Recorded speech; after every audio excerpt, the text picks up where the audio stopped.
وہ دو چیزوں کے لیے دیا، ایک وفاق کے لیے دیا اور دوسرا کراچی کی بہتری اور بھلائی کے لیے دیا، پاکستان کے استحکام کے لیے، پاکستان سے کرپشن کو ختم کرنے کے لیے، نیپوٹزم کو ختم کرنے کے لیے، اور اچھی قوم بن کے اپنے معاشرے میں ایک مقام اور دنیا میں ایک مقام، اور جو الحمدللہ اس میں ہم کامیاب بھی رہے۔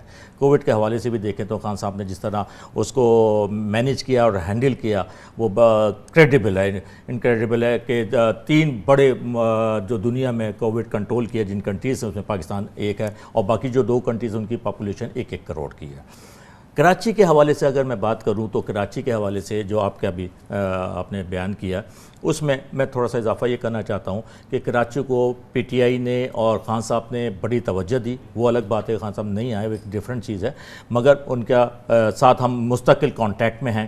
کراچی میں آپ دیکھیں 50 فائر ٹینڈر دیے گئے، 6 فلائی اوور بنائے گئے، نارتھ ناز آباد میں نشٹر روڈ، منگو پیر روڈ یہ بنائی گئی، اور ابھی کراچی میں اس دفعہ جو ریسنٹلی بارشیں ہوئی ہیں آپ دیکھیں کہ اربن فلڈنگ نہیں ہوئی، اس کی وجہ یہ تھی کہ جو نالے تھے گجر نالہ، محمود آباد نالہ، اورنگی نالہ، ان کی صفائیاں ہوئی ہیں، اس کے لیے 35 ارب روپے فیڈرل گورنمنٹ نے دیے ہیں، جو 17 کلومیٹر کی ایک روڈ بھی بن رہی ہے، اور جو وہاں پہ لوگ رہتے تھے ان کو ریہیبلیٹیٹ کیا جا رہا ہے، اور 15,000 روپے پر فیملی دی جا رہی ہے۔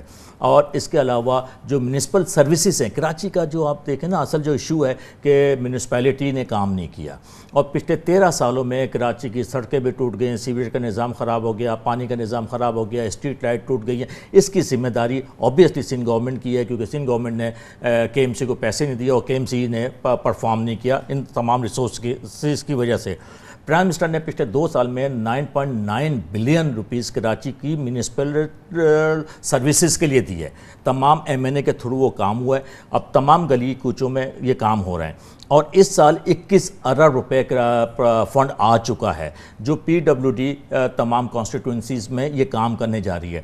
میری اپنی کانسٹیٹوئنسی میں پارک بنائے، پلے گراؤنڈ بنائے، ہم نے کچھ 628 اسکیمز پہ کام ہوا ہے، اور اگلے سال اس سال جو ہے تقریباً 2000 اسکیمز پہ کام ہونے جا رہا ہے۔ ایسے لوگ ملے ہیں، لیکن آفتاب بھائی تو آپ کو دکھانا ہوگا نا لوگوں کو، اگر آپ 628 اسکیم ہوئی ہوں گی تو آپ کو یقیناً اس پہ اعتماد ملے گا۔ میں ایک کراچی کی شہری کی حیثیت سے مجھے ڈھونڈنا پڑے گی، آپ جس چیز کی گفتگو کر رہے ہیں، جو آپ نے فلائی اوورز وغیرہ کی بات کی وہ یقیناً اپنی جگہ ہے، فائر ٹینڈرز جو ہیں وہ اپنی جگہ ہے، لیکن اسی حکومت کے دور میں یہ گرین لائن جو تھی جس وقت آپ کو ملی ہے وہ تو 2/3 کے قریب تو مکمل ہو چکی تھی، مگر 3 سال ہو گئے آج بھی وہ نہیں چل پائی نا۔ یہ ایک فلیگ شپ پروگرام تھا جو کہ پرائم منسٹر کے پاس تھا۔ گرین لائن کا لاسٹ ایئر 17 جولائی کو کانٹریکٹ سائن ہوا فیڈرل اینڈ پروونشل گورنمنٹ کا، اس کے بعد یہ ہم نے ٹیک اپ کیا، بات چیت چل رہی تھی مگر کانٹیکٹ نہیں ہوا تھا، اور بسیز کا آرڈر دیا۔ اس وقت 20 سپٹمبر کو بسیز پہنچ رہی ہیں، چائنا سے نکل چکی ہیں، ڈرائیور کو ہائر کر لیا گیا ہے جو آپریشن مینیج کرے گا، اور اسی طرح ان کا کمپیوٹرائز جو سسٹم ہوگا سافٹ ویئر وہ بھی ارینج ہو گیا ہے۔ تو اس میں آپریشن کی اور بسیز کی ذمہ داری سندھ گورنمنٹ کی تھی جو انہوں نے پرفارم نہیں کی۔ اسی طرح K4 کا منصوبہ آپ کو بھی معلوم ہے، کئی پروگرام میں آپ نے بھی بہت ذکر کیا ہے، K4 کا منصوبہ فائنلی فیڈرل گورنمنٹ نے ٹیک اپ کیا ہے۔ 100 ارب روپے کا یہ پروجیکٹ ہے جو وابڈا اس کو ایگزیکیوٹ کرنے جا رہی ہے، انٹرنیشنل کنسلٹنٹ اس پہ ہائر ہو چکا ہے، اور وہ جو منصوبہ ہے انشاءاللہ 2023 اکتوبر تک یہ کمپلیٹ ہو جائے گا، جس سے 260 MGD واٹر کراچی کو ملے گا۔ بھائی یہ جو اس وقت آپ کا امتحان ہے وہ یہ ہے، یہ جو کنٹونمنٹ بورڈز پہ الیکشن ہو رہے ہیں کراچی کے حوالے سے 6 کنٹونمنٹ بورڈز ہیں، اس میں ایک بڑا حصہ تو وہ ہے جو براہ راست آپ کی کانسٹیٹوئنسی ہے، اس میں کیا آپ دے سکتے ہیں؟ آپ نے تو بتا دیا، ہاتھ کھڑے کیے، صحیح بھی کہا سندھ گورنمنٹ نہیں ہے، میونسپل گورنمنٹ نہیں ہے، یہ کنٹونمنٹ بورڈ والے آپ کو کیوں ووٹ دیں؟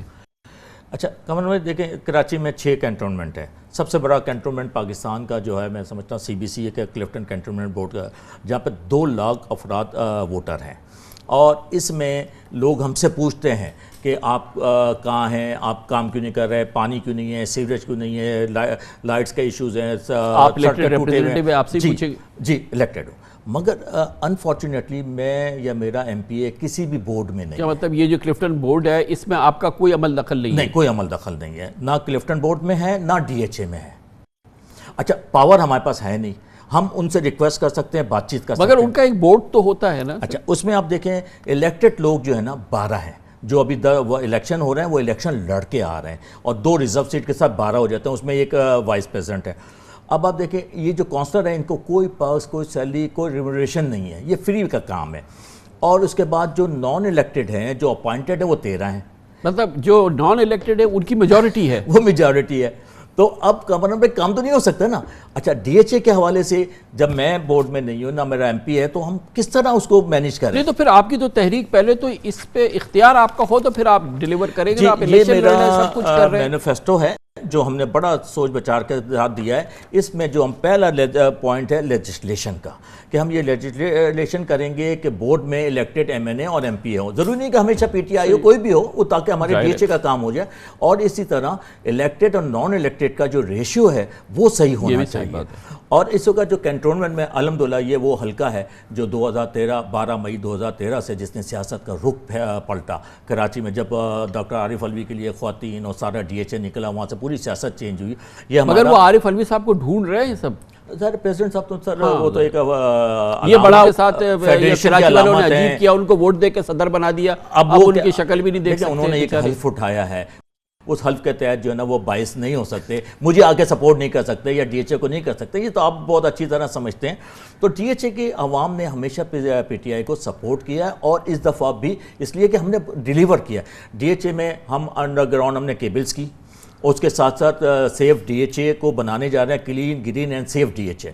اس میں میری جو بات ہوئی ہے ایڈمنسٹریٹر صاحب سے کہ 500 کیمرے لگانے جا رہے ہیں، اور فیڈرل گورنمنٹ اس کو سپورٹ کر رہی ہے۔ اچھا یہ بتائیں کہ یہ پاکستان کا سب سے بڑا ٹیکس پیئنگ علاقہ ہوگا، یہ ڈیفنس کلفٹن کراچی کا جو ہے، یہاں پہ کوئی سیکیورٹی سسٹم نام کی چیز نہیں، as oppose to D H A Lahore دیکھ لیں، صرف ڈی ایچ اے لاہور اور ڈی ایچ اے کراچی کو آپ کمپیئر کریں تو آپ کو زمین اور آسمان کا فرق نظر آتا ہے۔ یہ کیا ہے؟ کامران بھائی ہم بھی یہ کہتے ہیں کہ ہمیں صرف کچھ نہیں چاہیے ڈی ایچ اے سے، آپ ہمیں ڈی ایچ اے لاہور دے دیجئے۔ اور لاہور کی اصل میں اس کی وجہ کیا ہے کہ جہاں وہاں پہ جو میونسپل سروسز ہیں وہ ڈی ایچ اے کے پاس ہے، کینٹونمنٹ کے پاس نہیں ہے، وہ لیز کا کام کرتا ہے۔ یہ بات صحیح ہے۔ یہاں پہ 2 ادارے ہو گئے۔ اب فیز 8 کو دیکھیں، آج تک کینٹونمنٹ نے اس کو ٹیک اوور نہیں کیا کیونکہ ڈی ایچ اے نے ہینڈ اوور نہیں کیا، اب وہ لٹکے ہوئے لوگ وہاں پہ، اب ہم سے بات کرتے ہیں تو ہم کس طرح آگے کریں؟ جو سیکورٹی کا سرویلنس کا ہم نے یہ ایک پوائنٹ دیا ہے اس میں کہ کیمرے لگیں گے، جس کو فیڈرل گورنمنٹ سپورٹ کر کے فنڈ سے، عمران خان صاحب کے فنڈ سے 20 کروڑ روپے میں ڈی ایچ اے کو دوں گا، فیڈرل فنڈ جو آ گیا ہے اس سے یہ کیمرے لگیں گے انشاءاللہ۔ اور اسی طرح جو last year storm water drainage کا تھا تو ایک 6 کروڑ روپے سے ہم فیز 6 میں بخاری وغیرہ پہ اسٹارم واٹر ڈرین لگانے جا رہے ہیں۔ آلریڈی ہم 16 کروڑ روپے کالونیز میں لگا چکے ہیں۔ کامران بھائی ایک بڑی امپورٹنٹ بات ہے کہ ڈی ایچ اے کا جو ریشیو ہے کالونیز کا اور ڈی ایچ اے کا 60-40 ہے، 60% ڈی ایچ اے 40% کالونیز ہے۔ ان کالونیز کو کوئی مینیج نہیں کرتا، وہاں پہ سروسز نام کی نہیں ہے، وہاں سینیٹیشن کا ایشو ہے، وہاں صفائیوں کا ایشو ہے، بجلی کا، پانی کا، ہر چیز کا ایشو ہے۔ اس کو بھی ہم نے ایڈریس کرنا ہے کہ انشاءاللہ، کیونکہ انسان تو وہاں پہ بھی رہتے ہیں، مسلمان تو وہاں پہ بھی رہتے ہیں، کہ ان کالونیز کا بھی مسئلے کو ہم نے ہینڈل کرنا ہے، مگر اس کی شرط یہ ہے کہ ایک تو ہماری کونسل مضبوط کونسل ہو، اور جبکہ ایم این اے اور M P a P T I کا ہے تو میں نے تمام عوام سے یہ کہا ہے کہ آپ پی ٹی آئی کو ووٹ ڈالیں، ایک دفعہ اور ہمیں ٹیسٹ کریں۔ 2023 کا بھی الیکشن آنا ہے، اگر ہم پرفارم نہیں کرتے ہیں، ہمارے کونسلر پرفارم نہیں کرتے ہیں تو آپ کے پاس پورا رائٹ ہے کہ 2023 میں آپ نکل کے پی ٹی آئی کے اگینسٹ بھی ووٹ ڈال سکتے ہیں، مگر آپ اپنا رائٹ ضرور استعمال کریں۔ اس سے یہ جو ہم بارشوں میں نکلتے ہیں، پروٹیسٹ کرتے ہیں، اس سے بہتر ہے کہ 12 ستمبر کو نکلیں اور ووٹ ڈالیں، تاکہ ووٹ کی طاقت جو ہے نا وہ ساری چیزیں چینج کرے گی۔ بہت بہت شکریہ جناب آفتاب احمد صدیقی ہمارے ساتھ موجود ہے۔ کمرشل بریک، اس کے بعد سندھ حکومت کی کرپشن کی ایک اور ناقابل فراموش داستان۔ تیسر ٹاؤن میں عوام کے لیے الاٹ شدہ رہائشی پلاٹ بیچ ڈالے، عوام کے الاٹ شدہ کاٹیج انڈسٹری کے پلاٹ بیچ ڈالے، قبضہ مافیا کے سپرد کر دیے۔ یہ کہانی آپ کے سامنے رکھتے ہیں چھوٹے سے وقت کے بعد۔ Welcome back. سندھ حکومت کراچی کی زمینوں سے متعلق کرپشن میں ایک نیا باب رقم کیا ہے۔ اس مرتبہ ڈپٹی کمشنر کے جعلی خط پر شہریوں کو رہائشی اسکیم کے الاٹ شدہ 363 پلاٹس کو اس کی زمین نجی کمپنی کے حوالے کر دی گئی ہے۔ اسکیم 45 تیسر ٹاؤن کے 64 ایکڑ زمین صنعتی مقاصد کے لیے نجی کمپنی کو دے دی گئی ہے، جبکہ ملی ڈیولپمنٹ اتھارٹی ان پلاٹس کی مد میں پہلے ہی عام شہریوں سے 34 کروڑ روپے وصول کر چکی ہے۔ دوسری جانب ایم ڈی اے کی اسی رہائشی اسکیم میں کاٹیج انڈسٹریز کے لیے مخصوص کردہ تقریباً 15 ارب روپے مالیت کی 330 ایکڑ زمین بلڈر آدم جوکھیو، جو کہ خود نیب کے کیس میں ملوث ہے، اس کو منتقل کر دی گئی ہے۔ ایم ڈی اے ان سیکٹرز میں کاٹیج انڈسٹریز کے لیے الاٹ شدہ 8,000 پلاٹس کی مد میں شہریوں سے تقریباً 2 ارب روپے پہلے ہی وصول کر چکی ہے۔ رپورٹ کے مطابق ایم ڈی اے کے ڈائریکٹر ٹاؤن پلاننگ نے پچھلے ماہ ڈپٹی کمشنر ضلع غربی ویسٹ کو ڈی سی ویسٹ کو لکھا کہ جنوری میں ان کی جانب سے لکھے گئے خط کی بنیاد پر ایم ڈی اے کی اسکیم 45-63 ٹاؤن کے 64 ایکڑ زمین کا نیا لے آؤٹ پلان منظور کر کے زمین صنعتی مقاصد کے لیے نواب اینڈ کمپنی کے حوالے کر دی جائے۔ گزشتہ دنوں مختار کار منگو پیر کے دفتر میں مبینہ طور پہ آگ لگا کے ریونیو کا ریکارڈ جلانے کا واقعہ پیش آیا تھا، جس کے بعد ڈی سی ویسٹ کے آفس سے ڈی جی ملی ڈیولپمنٹ اتھارٹی کو ایک خط گیا تھا، جس میں کہا گیا تھا کہ اس سال جنوری میں لکھے جانے والے اس خط کو ہی جعلی انہوں نے قرار دیا تھا، جس کی بنیاد پر یہ زمین اب اس متنازع صنعت کار کے حوالے کر دی گئی ہے۔ اس کی مزید تفصیلات ہمیں دیں گے ہمارے نمائندے خصوصی اختیار کھوکر ہمارے ساتھ موجود ہے۔ اختیار کھوکر صاحب، یہ بتائیں کہ یہ ایم ڈی اے میں کیا ہوا کہ یہ ریزیڈنشل پلاٹس تھے، لوگوں کو الاٹ ہوئے ہیں، ان سے پیسے لے لیے گئے ہیں، ان کو جو ہے وہ کسی پرائیویٹ کمپنی کو کسی لیٹر کی بنیاد پہ دے دیا گیا ہے، کچھ کاٹیج انڈسٹریز کے پلاٹ تھے جو کہ لوگوں کو الاٹ ہوئے، اس کے عوض بھی ایم ڈی اے نے پیسے لے لیے اربوں روپے، وہ بھی پوری زمین کسی کمپنی کو الاٹ کر دی گئی ہے، ایسے ہی ہوا ہے؟ جی ہاں خان صاحب، یہ 2 کیسز ہیں جس طرح آپ نے بتایا۔ ایک کیس جو ہے نا وہ صنعت کار کا ہے، یہ 64 ایکڑ زمین ہے اور یہ زمین مین نادرن بائی پاس کے پاس ہے، مین روڈ کی یہ زمین ہے، اور وزیر بلدیات جو ایم ڈی اے کے چیئرمین ہیں اس کو D G M D A نے ایک باقاعدہ نوٹ بھیجا تھا مئی 2021 میں، اور اس میں ان کو یہ بتایا تھا کہ جی ہمیں اس نے لکھا ہے ڈی سی ویسٹ نے کہ یہ زمین الاٹ کی جائے، مطلب اس کا لے آؤٹ پلان منظور کیا جائے اس تاجر کو، صنعت کار کمپنی کو، لیکن یہ زمین ایم ڈی اے پہلے ہی آلریڈی اس کے بلیٹنگ کے ذریعے یہ الاٹ کر چکی ہے عام شہریوں کو شہری مقاصد کے لیے، اور ان سے 34 کروڑ روپے وصول کر چکی ہے، اور وہ زمین جو ہے اب اس کی جو قیمت ہے تقریباً 5 گنا زیادہ بڑھ گئی ہے۔ جو زمین 34 کروڑ روپے میں شہریوں کو دی گئی تھی اس کی اس وقت قیمت تقریباً 1.5 ارب روپے ہو گئی ہے۔ تو اس خط میں یہ کہا گیا کہ اگر اس موقع پر ہم یہ زمین شہریوں سے لے کر یا شہری کو کسی اور سستے علاقے میں دیں اس کے بدلے میں، تو یہ ایک بہت بڑا فراڈ ہوگا سرکاری سطح پہ۔ یہ ایک سرکاری نوٹ میں لکھا گیا کہ اور لوگوں کے ساتھ ایک بہت بڑا ظلم ہوگا کہ ان کی جو رہائشی زمین ہے کسی اور کو دی جائے۔ اور دوسرا اس میں یہ بھی بتایا گیا کہ ایم ڈی اے کو یہ زمین 1986 میں دی گئی تھی، حکومت سندھ نے 1986 میں دی تھی کے ڈی اے کو، جو بعد میں ایم ڈی اے کے پاس آئی اور اس کی میوٹیشن بھی کر کے دی تھی، اور کمشنر نے جو اس وقت خط لکھا تھا یا لیٹر لکھا تھا اس میں یہ کمشنر کراچی نے اس میں یہ واضح تھا کہ یہ زمین کسی اور کو لیز نہیں ہو سکتی، نہ ہی الاٹ ہو سکتی ہے، نہ اس کی میوٹیشن ہو سکتی ہے۔ تو 2008 میں دعویٰ کیا جا رہا ہے کہ یہ زمین جو ہے یہ 64 ایکڑ زمین جو ہے نا ایک نجی کمپنی کو حکومت سندھ نے۔ اچھا، ایک یہ ہو گیا رہائشی پلاٹس کا معاملہ ہے، یہ جو کاٹیج انڈسٹریز کا معاملہ ہے یہ کیا ہے، مختصراً بتائیے گا۔ کاٹیج انڈسٹری کا معاملہ بھی بڑا زبردست ہے خان صاحب۔ یہ جو زمین ہے اس کے لیے ایک خط لکھا ہے اس نے ڈی سی ملین نے، ڈی سی غربی نے، کہ بھائی یہ زمین جو ہے 303 ایکڑ ہے، جس کا جو اس کا باقاعدہ ایک سروے کا نقشہ بھی دے دیا گیا ہے، اور وہ نقشہ ایم ڈی اے کے جو سیکٹر 41، 40 اور 45 ہیں جو کاٹیج انڈسٹری کے لیے مخصوص ہیں اور اس کی بلیٹنگ بھی ہو چکی ہے، وہ اس میں آتا ہے۔ اور کہا گیا ہے کہ یہ موروثی زمین ہے جو 1944 کا کوئی کھاتا بتایا جا رہا ہے، پھر 1993 میں وہ کہتے ہیں کہ جی وہ اس نے خریدا کسی خاتون نے، پھر اس نے اپنا اٹارنی بنایا ہے اس کو آدم جوکر صاحب کو۔ اب اس کا جو انٹریز ہے اس ریونیو ریکارڈ کی وہ آگے ہوئی ہے مئی 2021 میں، یعنی کہ ایک 75 سال پرانا۔ تو اس پہ جو سابق ڈی جی تھے ایم ڈی اے نے، اس نے پورا نوٹ لکھ دیا ہے کہ بھائی یہ تو مشکوک لگتا ہے، اس لیے ڈی سی غربی سے دوبارہ معلوم کیا جائے کہ یہ انٹری جو ہے نا اتنی پرانی کیسے ابھی ہوئی۔ اور دوسری بات یہ ہے کہ یہ زمین ایم ڈی اے کی ہے اگر ہے، اور ایم ڈی اے نے الاٹ کر دی ہے، لوگوں سے پیسے لے لیے ہیں، تو اس میں یہ موروثی زمین کیسے آ سکتی ہے؟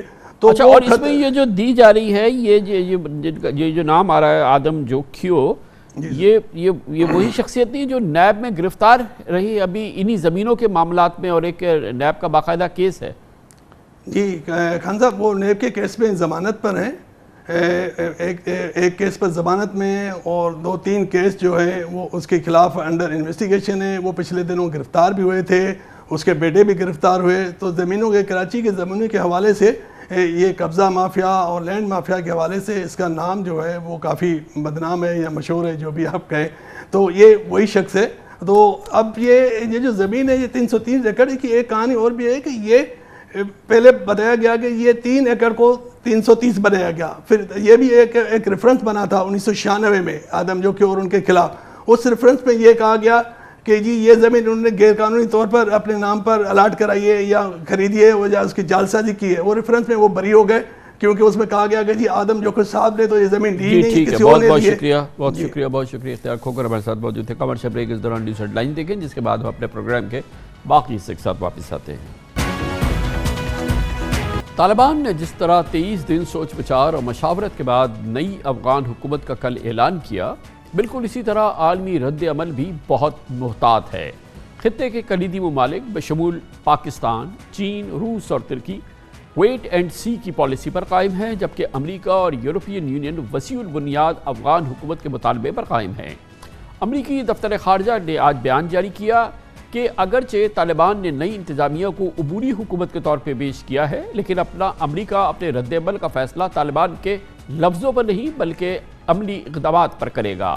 بیان میں کہا گیا کہ امریکہ نے اپنی ترجیحات واضح کر دی ہیں، افغان عوام ایک جامع حکومت کے مستحق ہیں۔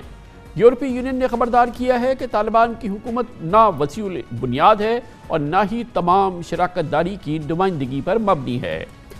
دوسری جانب چین کے وزیر خارجہ نے خوراک اور ویکسین کے لیے افغانستان کو $3 کروڑ کی امداد کا اعلان بھی کیا، مگر آج چین کے ہی دفتر خارجہ کے ترجمان نے اس پورے معاملے پر محتاط سفارتی لب و لہجہ برقرار رکھا اور کہا کہ چین نئی افغان حکومت اور اس کے رہنماؤں سے رابطے برقرار رکھنے کے لیے تیار ہے، مگر تسلیم کرنے کے حوالے سے کوئی بات نہیں کی۔ آج ہی روس کے صدر پوٹن کے ترجمان نے ایک بیان میں کہا کہ اب ہمارے لیے دیکھنا ضروری ہے کہ نئی حکومت کے ابتدائی اور آئندہ اقدامات کیا ہوں گے اور افغانستان کی صورتحال کیسے آگے بڑھتی ہے۔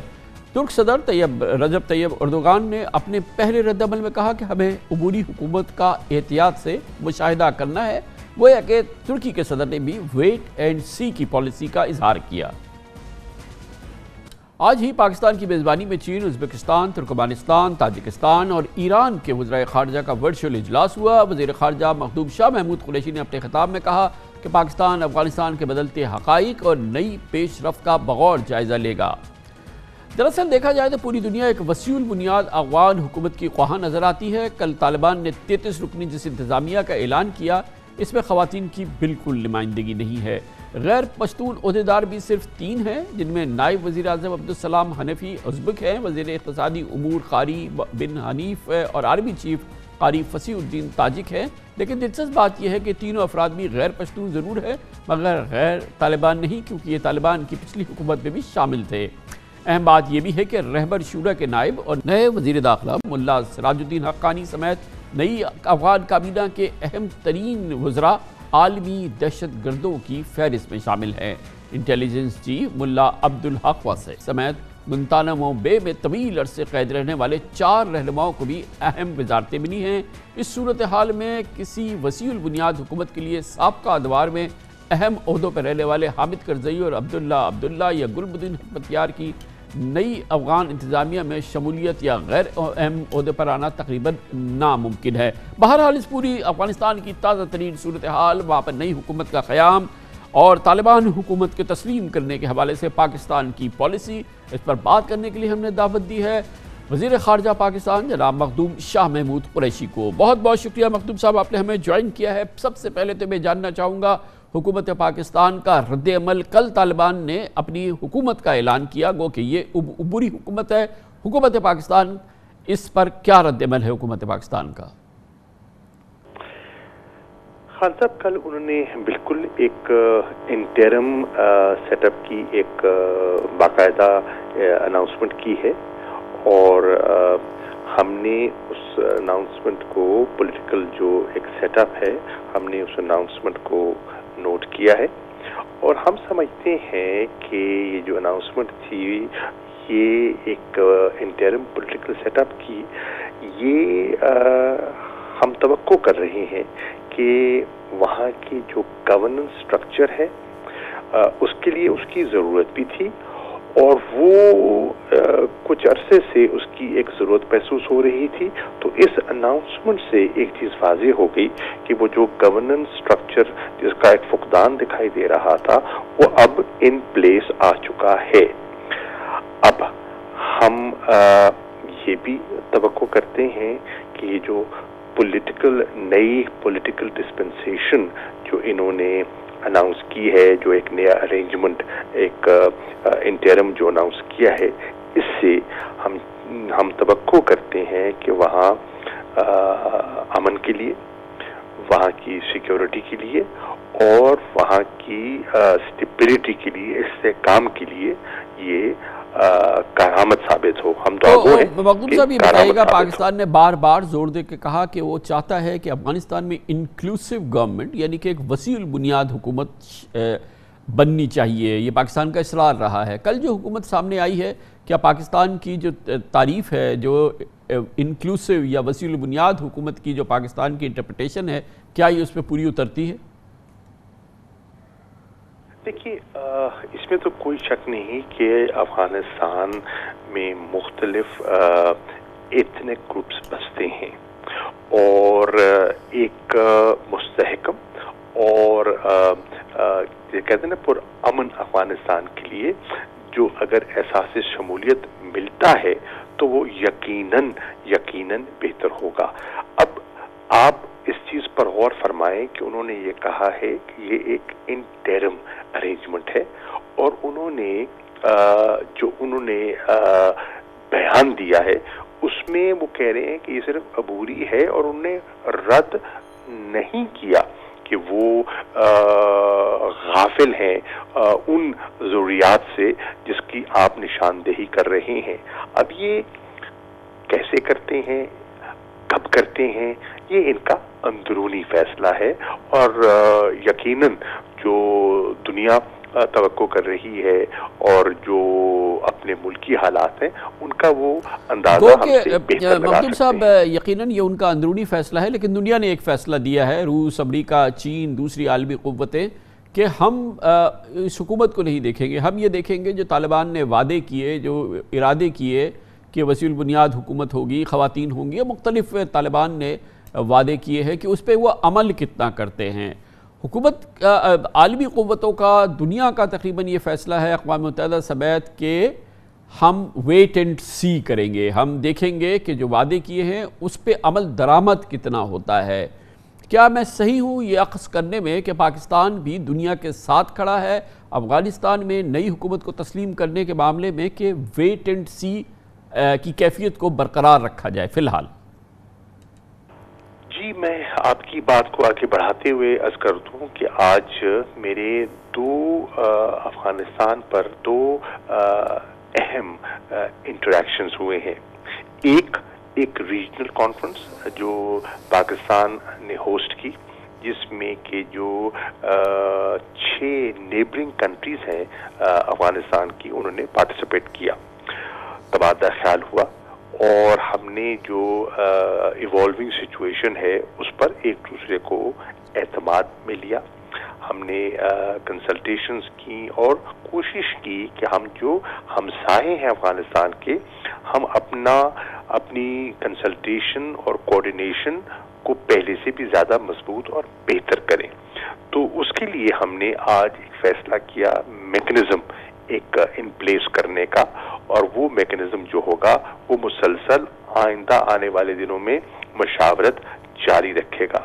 اس کے ساتھ ساتھ میں یہ بھی کہتا چلوں کہ میں ابھی اٹھ کے آیا ہوں، یہ میری ایک انٹریکشن تھا جس میں امریکہ نے اور جرمنی نے کو ہوسٹ کیا تھا. یہ ایک منسٹیریل کوآرڈینیشن سیشن تھا. افغانستان کی صورتحال پہ پاکستان کو دعوت دی گئی تھی اور میں نے اس میں پارٹیسپیٹ کیا. اس میں سیکریٹری بلنکن بھی تھے اور فارن منسٹر ہیکو ماس بھی تھے، اور میں نے پاکستان کا نقطہ نظر اس میں پیش کیا.